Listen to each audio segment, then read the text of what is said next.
माननीय नरेंद्र भाई मोदी जी अपने मनोभाव प्रकट करेंगे।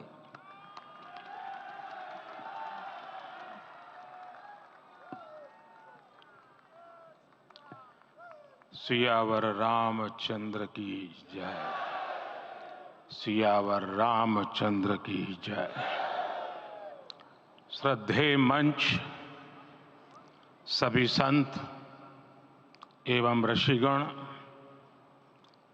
यहाँ उपस्थित और विश्व के कोने कोने में हम सबसे साथ जुड़े हुए सभी राम भक्त, आप सबको प्रणाम, आप सबको राम राम।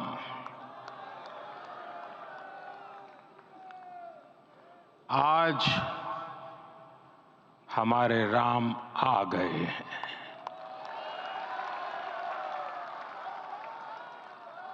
सदियों की प्रतीक्षा के बाद हमारे राम आ गए हैं। सदियों का अभूतपूर्व धैर्य, अनगिनत बलिदान, त्याग और तपस्या के बाद हमारे प्रभु राम आ गए हैं। इस शुभ घड़ी की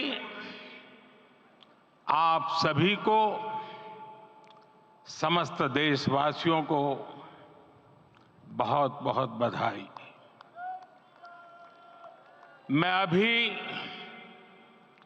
गर्भगृह में ईश्वरीय चेतना का साक्षी बनकर आपके सामने उपस्थित हुआ हूं। कितना कुछ कहने को है, लेकिन कंठ अवरुद्ध है। मेरा शरीर अभी भी स्पंदित है, चित्त अभी भी उस पल में लीन है।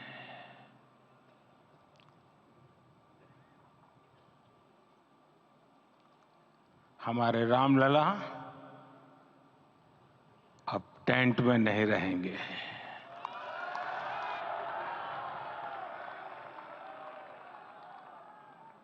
हमारे रामलला अब इस दिव्य मंदिर में रहेंगे। मेरा पक्का विश्वास है, अपार श्रद्धा है कि जो घटित हुआ है, इसकी अनुभूति देश के, विश्व के कोने कोने में राम भक्तों को हो रही होगी। ये क्षण अलौकिक है, ये पल पवित्रतम है। ये माहौल, ये वातावरण, ये ऊर्जा, ये घड़ी प्रभु श्री राम का हम सब पर आशीर्वाद है। 22 जनवरी 2024 का ये सूरज एक अद्भुत आभा लेकर आया है। 22 जनवरी 2024 ये कैलेंडर पर लिखी एक तारीख नहीं, ये एक नए काल चक्र का उद्गम है।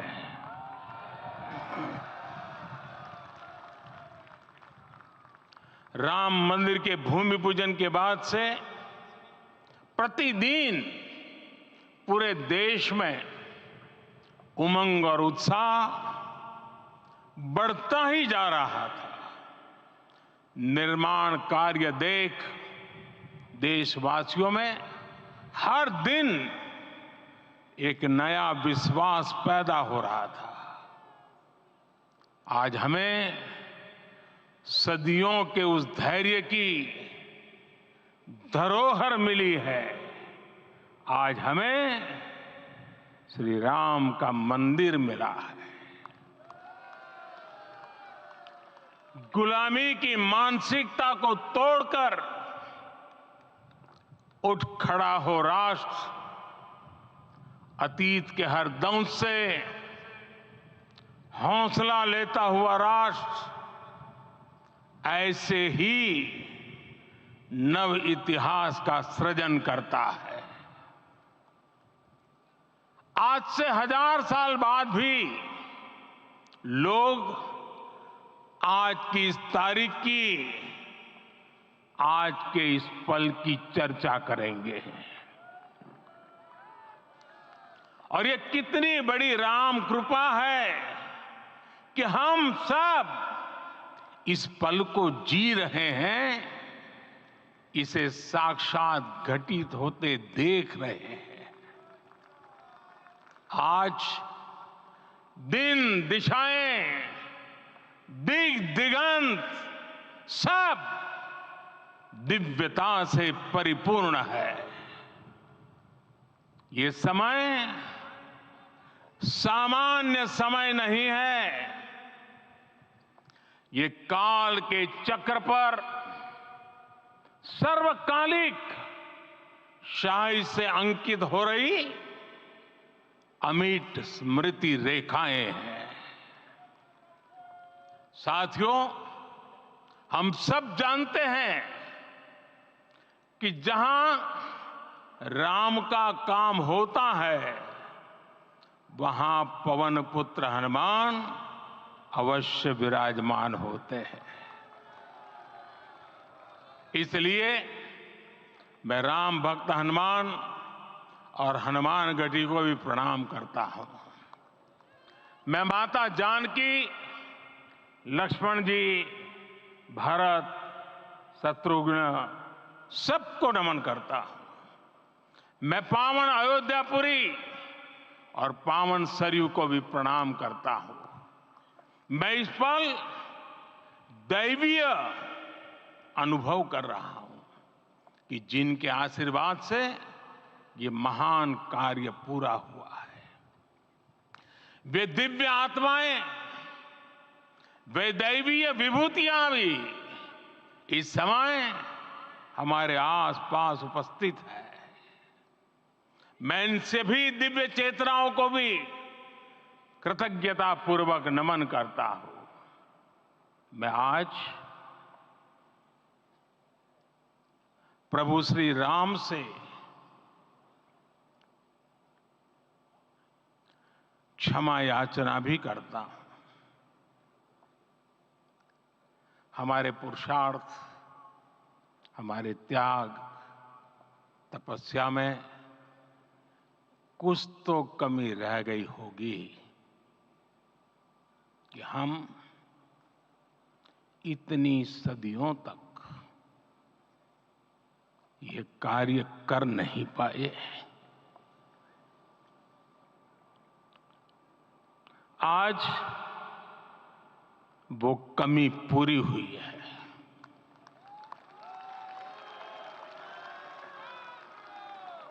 मुझे विश्वास है प्रभु राम आज हमें अवश्य क्षमा करेंगे। मेरे प्यारे देशवासियों, त्रेता में राम आगमन पर पूज्य संत तुलसीदास जी ने लिखा है, प्रभु बिलो की हर से पुरबासी, जनित वियोग विपत्ति समनासी। अर्थात प्रभु का आगमन देकर ही सब अयोध्यावासी, समग्र देशवासी हर्ष से भर गए। लंबे वियोग से जो आपत्ति आई थी, उसका अंत हो गया। उस कालखंड में तो वो वियोग केवल 14 वर्षों का था, तब भी इतना असह्य था। इस युग में तो अयोध्या और देशवासियों ने सैकड़ों वर्षों का वियोग सहा है। हमारी कई कई पीढ़ियों ने वियोग सहा है। भारत के तो संविधान में उसकी पहली प्रति में भगवान राम विराजमान है। संविधान के अस्तित्व में आने के बाद भी दशकों तक प्रभु श्री राम के अस्तित्व को लेकर कानूनी लड़ाई चली। मैं आभार व्यक्त करूंगा भारत की न्यायपालिका का, जिसने न्याय की लाज रख ली।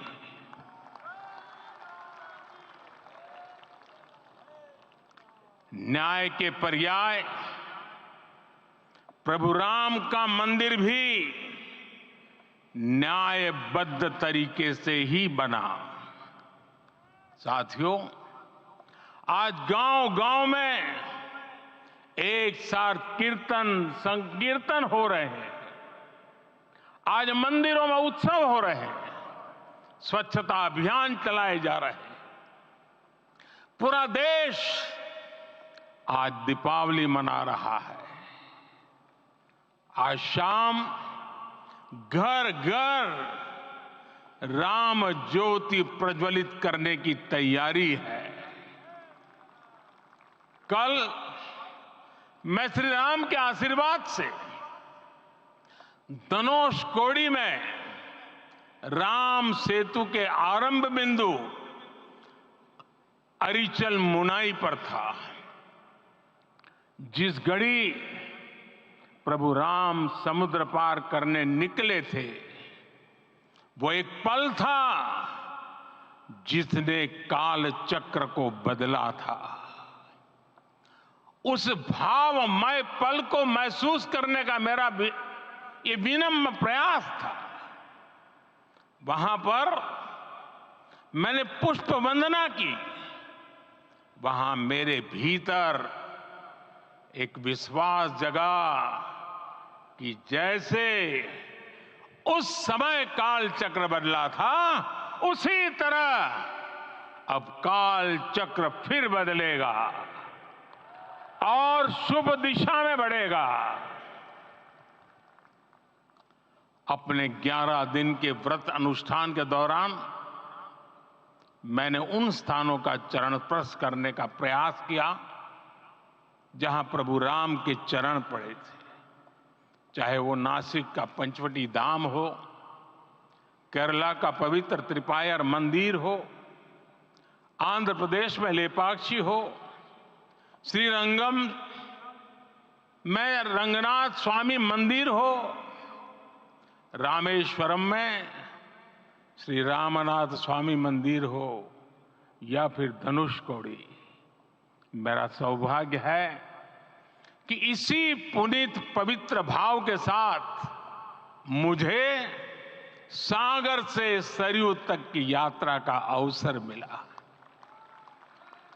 सागर से सरयू तक हर जगह राम नाम का वही उत्सव भाव छाया हुआ है। प्रभु राम तो भारत की आत्मा के कण कण से जुड़े हुए हैं। राम भारतवासियों के अंतर मन में विराजे हुए हैं। हम भारत में कहीं भी किसी की अंतरात्मा को छुएंगे तो इस एकत्व की अनुभूति होगी और यही भाव सब जगह मिलेगा। इससे उत्कृष्ट, इससे अधिक देश को समायोजित करने वाला सूत्र और क्या हो सकता है। मेरे प्यारे देशवासियों, मुझे देश के कोने कोने में अलग अलग भाषाओं में रामायण सुनने का अवसर मिला है, लेकिन विशेषकर पिछले 11 दिनों में रामायण अलग अलग भाषा में अलग राज्यों से मुझे विशेष रूप से सुनने का मौका मिला। राम को परिभाषित करते हुए ऋषियों ने कहा है, रमन्ते यस्मिन् इति रामः, अर्थात जिसमें रम जाए वही राम है। राम लोक की स्मृतियों में, पर्वत से लेकर परंपराओं में सर्वत्र समाये हुए हैं। हर युग में लोगों ने राम को जिया है। हर युग में लोगों ने अपने अपने शब्दों में अपनी अपनी तरह से राम को अभिव्यक्त किया है। और ये राम रस जीवन प्रवाह की तरह निरंतर बहता रहता है। प्राचीन काल से भारत के हर कोने के लोग राम रस का आचमन करते रहे हैं। राम कथा असीम है और रामायण भी अनंत है। राम के आदर्श, राम के मूल्य, राम की शिक्षाएं सब जगह एक समान है।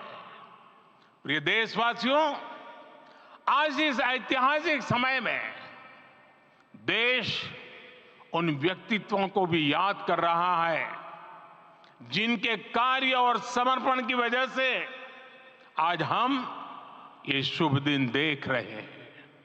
राम के इस काम में कितने ही लोगों ने त्याग और तपस्या की पराकाष्ठा करके दिखाई है। उन अनगिनत राम भक्तों के, उन अनगिनत कार सेवकों के और उन अनगिनत संत महात्माओं के हम सब ऋणी हैं। साथियों, आज का ये अवसर उत्सवता का क्षण तो है ही, लेकिन इसके साथ ही यह क्षण भारतीय समाज की परिपक्वता के बोध का भी क्षण है। हमारे लिए ये अवसर सिर्फ विजय का नहीं, विनय का भी है। दुनिया का इतिहास साक्षी है कि कई राष्ट्र अपने ही इतिहास में उलझ जाते हैं। ऐसे देशों ने जब भी अपने इतिहास की उलझी हुई गांठों को खोलने का प्रयास किया, उन्हें सफलता पाने में बहुत कठिनाई आई, बल्कि कई बार तो पहले से ज्यादा मुश्किल परिस्थितियां बन गई। लेकिन हमारे देश ने इतिहास की इस गांठ को जिस गंभीरता और भावुकता के साथ खोला है, वो ये बताती है कि हमारा भविष्य हमारे अतीत से बहुत सुंदर होने जा रहा है। वो भी एक समय था जब कुछ लोग कहते थे कि राम मंदिर बना तो आग लग जाएगी। ऐसे लोग भारत के सामाजिक भाव की पवित्रता को नहीं जान पाए। रामलला के इस मंदिर का निर्माण भारतीय समाज के शांति, धैर्य, आपसी सद्भाव और समन्वय का भी प्रतीक है। हम देख रहे हैं ये निर्माण किसी आग को नहीं, बल्कि ऊर्जा को जन्म दे रहा है। राम मंदिर समाज के हर वर्ग को एक उज्जवल भविष्य के पथ पर बढ़ने की प्रेरणा लेकर आया है। मैं आज उन लोगों से आह्वान करूंगा, आइए आप महसूस कीजिए, अपनी सोच पर पुनर्विचार कीजिए। राम आग नहीं है, राम ऊर्जा है। राम विवाद नहीं, राम समाधान है। राम सिर्फ हमारे नहीं है, राम तो सबके हैं। राम वर्तमान नहीं, सिर्फ वर्तमान ही नहीं, राम अनंत काल है। साथियों, आज जिस तरह राम मंदिर प्राण प्रतिष्ठा के इस आयोजन से पूरा विश्व जुड़ा हुआ है, उसमें राम की सर्वव्यापकता के दर्शन हो रहे हैं। जैसा उत्सव भारत में है, वैसा ही अनेक देशों में है। आज अयोध्या का यह उत्सव रामायण की उन वैश्विक परंपराओं का भी उत्सव बना है। रामलला की ये प्रतिष्ठा वसुधैव कुटुंबकम के विचार की भी प्रतिष्ठा है। साथियों, आज अयोध्या में केवल श्री राम के विग्रह रूप की प्राण प्रतिष्ठा नहीं हुई है, ये श्री राम के रूप में साक्षात भारतीय संस्कृति के प्रति अटूट विश्वास की भी प्राण प्रतिष्ठा है। ये साक्षात मानवीय मूल्यों और सर्वोच्च आदर्शों की भी प्राण प्रतिष्ठा है। इन मूल्यों की, इन आदर्शों की आवश्यकता आज संपूर्ण विश्व को है। सर्वे भवन्तु सुखिनः, ये संकल्प हम सदियों से दोहराते आए हैं। आज उसी संकल्प को राम मंदिर के रूप में साक्षात आकार मिला है। ये मंदिर मात्र एक देव मंदिर नहीं है, ये भारत की दृष्टि का, भारत के दर्शन का, भारत के दिग्दर्शन का मंदिर है। ये राम के रूप में राष्ट्र चेतना का मंदिर है। राम भारत की आस्था है, राम भारत का आधार है, राम भारत का विचार है, राम भारत का विधान है, राम भारत की चेतना है, राम भारत का चिंतन है, राम भारत की प्रतिष्ठा है, राम भारत का प्रताप है, राम प्रवाह है, राम प्रभाव है, राम नेति भी है, राम नीति भी है, राम नित्यता भी है, राम निरंतरता भी है, राम विभु है, विशद है, राम व्यापक है, विश्व है, विश्वात्मा है। और इसलिए जब राम की प्रतिष्ठा होती है तो उसका प्रभाव वर्षों या शताब्दियों तक ही नहीं होता, उसका प्रभाव हजारों वर्षों के लिए होता है। महर्षि वाल्मीकि ने कहा है, राज्यम 10 सहस्त्राणि प्राप्य वर्षाणि राघव, अर्थात राम 10,000 वर्षों के लिए राज्य पर प्रतिष्ठित हुए, यानी हजारों वर्षों के लिए राम राज्य स्थापित हुआ। जब त्रेता में राम आए थे तब हजारों वर्षों के लिए राम राज्य की स्थापना हुई थी। हजारों वर्षों तक राम विश्व पथ प्रदर्शन करते रहे थे। और इसलिए मेरे प्यारे देशवासियों, आज अयोध्या भूमि हम सभी से, प्रत्येक राम भक्त से, प्रत्येक भारतीय से कुछ सवाल कर रही है। श्री राम का भव्य मंदिर तो बन गया, अब आगे क्या? सदियों का इंतजार तो खत्म हो गया, अब आगे क्या? आज के इस अवसर पर जो दैव जो दैवीय आत्माएं हमें आशीर्वाद देने के लिए उपस्थित हुई हैं, हमें देख रही हैं, उन्हें क्या हम ऐसे ही विदा करेंगे? नहीं, कदापि नहीं। आज मैं पूरे पवित्र मन से महसूस कर रहा हूं कि काल चक्र बदल रहा है। ये सुखद संयोग है कि हमारी पीढ़ी को एक कालजयी पथ के शिल्पकार के रूप में चुना गया है। 1000 वर्ष बाद की पीढ़ी राष्ट्र निर्माण के हमारे आज के कार्यों को याद करेगी। इसलिए मैं कहता हूं, यही समय है, सही समय है।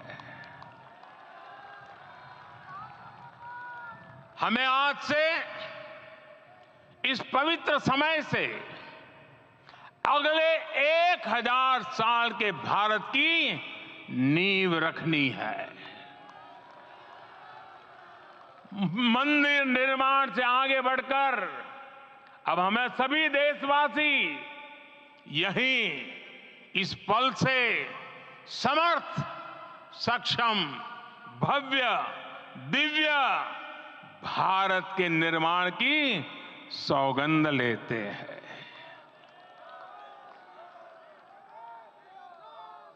राम के विचार मानस के साथ ही जनमानस में भी हो, यही राष्ट्र निर्माण की सीढ़ी है। साथियों, आज के युग की मांग है कि हमें अपने अंतःकरण को विस्तार देना होगा। हमारी चेतना का विस्तार देव से देश तक, राम से राष्ट्र तक होना चाहिए। हनुमान जी की भक्ति, हनुमान जी की सेवा, हनुमान जी का समर्पण, ये ऐसे गुण हैं जिन्हें हमें बाहर नहीं खोजना पड़ता। प्रत्येक भारतीय में भक्ति, सेवा और समर्पण के भाव समर्थ, सक्षम, भव्य, दिव्य भारत का आधार बनेंगे। और यही तो है देव से देश और राम से राष्ट्र की चेतना का विस्तार। दूर सुदूर जंगल में, कुटिया में जीवन गुजारने वाली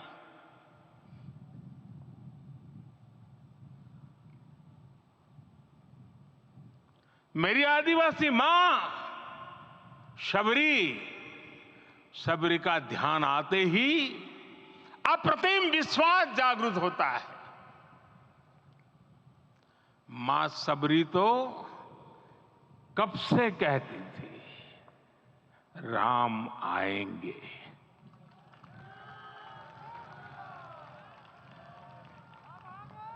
प्रत्येक भारतीय में जन्मा यही विश्वास समर्थ, सक्षम, भव्य भारत का आधार बनेगा। और यही तो है देव से देश और राम से राष्ट्र की चेतना का विस्तार। हम सब जानते हैं कि निषाद राज की मित्रता सभी बंधनों से परे है। निषाद राज का राम के प्रति सम्मोहन, प्रभु राम का निषाद राज के लिए अपनापन कितना मौलिक है। सब अपने हैं, सभी समान है। प्रत्येक भारतीय में अपनत्व की, बंधुत्व की ये भावना समर्थ, सक्षम, भव्य, दिव्य भारत का आधार बनेगी। और यही तो है देव से देश और राम से राष्ट्र की चेतना का विस्तार। साथियों, आज देश में निराशा के लिए रत्ती भर भी स्थान नहीं है। मैं तो बहुत सामान्य हूं, मैं तो बहुत छोटा हूं, अगर कोई ये सोचता है तो उसे गिलहरी के योगदान को याद करना चाहिए। गिलहरी का स्मरण ही हमें हमारी इस हिचक को दूर करेगा, हमें सिखाएगा कि छोटे बड़े हर प्रयास की अपनी ताकत होती है, अपना योगदान होता है, और सबके प्रयास की यही भावना समर्थ, सक्षम, भव्य, दिव्य भारत का आधार बनेगी। और यही तो देव से देश और राम से राष्ट्र की चेतना का विस्तार। साथियों, लंकापति रावण प्रकांड ज्ञानी थे, अपार शक्ति के धनी थे, लेकिन जटायु जी की मूल्य निष्ठा देखिए। वे महाबली रावण से भिड़ गए। उन्हें भी पता था कि वो रावण को परास्त नहीं कर पाएंगे, लेकिन फिर भी उन्होंने रावण को चुनौती दी। कर्तव्य की यही पराकाष्ठा समर्थ, सक्षम, भव्य, दिव्य भारत का आधार है। और यही तो है देव से देश और राम से राष्ट्र की चेतना का विस्तार।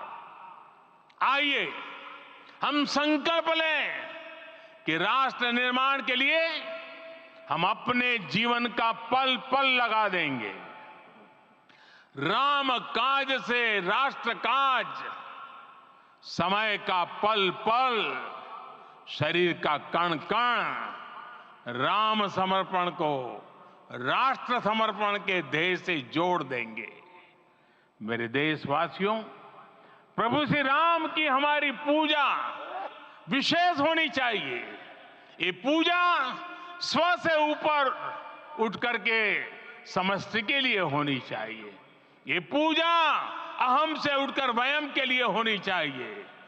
प्रभु को जो भोग चढ़ेगा वो विकसित भारत के लिए हमारे परिश्रम की पराकाष्ठा का प्रसाद भी होगा। हमें नित्य पराक्रम, पुरुषार्थ, समर्पण का प्रसाद प्रभु राम को चढ़ाना होगा। इनसे नित्य प्रभु राम की पूजा करनी होगी, तब हम भारत को वैभवशाली और विकसित बना पाएंगे। मेरे प्यारे देशवासियों, ये भारत के विकास का अमृत काल है। आज भारत युवा शक्ति की पूंजी से भरा हुआ है, ऊर्जा से भरा हुआ है। ऐसी सकारात्मक परिस्थितियां फिर न जाने कितने समय बाद बनेगी। हमें अब चूकना नहीं है, हमें अब बैठना नहीं है। मैं अपने देश के युवाओं से कहूंगा, आपके सामने हजारों वर्ष की परंपरा की प्रेरणा है। आप भारत की उस पीढ़ी का प्रतिनिधित्व करते हैं जो चांद पर तिरंगा लहरा रही है। वो 15 लाख किलोमीटर की यात्रा करके सूर्य के पास जाकर मिशन आदित्य को सफल बना रही है। जो आसमान में तेजस और सागर में विक्रांत का परचम लहरा रही है। अपनी विरासत पर गर्व करते हुए आपको भारत का नव प्रभात लिखना है। परंपरा की पवित्रता और आधुनिकता की अनंतता, दोनों ही पथ पर चलते हुए भारत समृद्धि के लक्ष्य तक पहुंचेगा। मेरे साथियों, आने वाला समय अब सफलता का है। आने वाला समय अब सिद्धि का है। ये भव्य राम मंदिर साक्षी बनेगा भारत के उत्कर्ष का, भारत के उदय का। ये भव्य राम मंदिर साक्षी बनेगा भव्य भारत के अभ्युदय का, विकसित भारत का। ये मंदिर सिखाता है कि अगर लक्ष्य सत्य प्रमाणित हो, अगर लक्ष्य सामूहिकता और संगठित शक्ति से जन्मा हो, तब उस लक्ष्य को प्राप्त करना असंभव नहीं है। ये भारत का समय है और भारत अब आगे बढ़ने वाला है। शताब्दियों की प्रतीक्षा के बाद हम यहां पहुंचे हैं। हम सब ने इस युग का, इस कालखंड का इंतजार किया है। अब हम रुकेंगे नहीं, हम विकास की ऊंचाई पर जाकर ही रहेंगे। इसी भाव के साथ रामलला के चरणों में प्रणाम करते हुए आप सभी को बहुत बहुत शुभकामनाएं। सभी संतों के चरणों में मेरे प्रणाम। सियावर रामचंद्र की, सियावर रामचंद्र की, सियावर रामचंद्र की।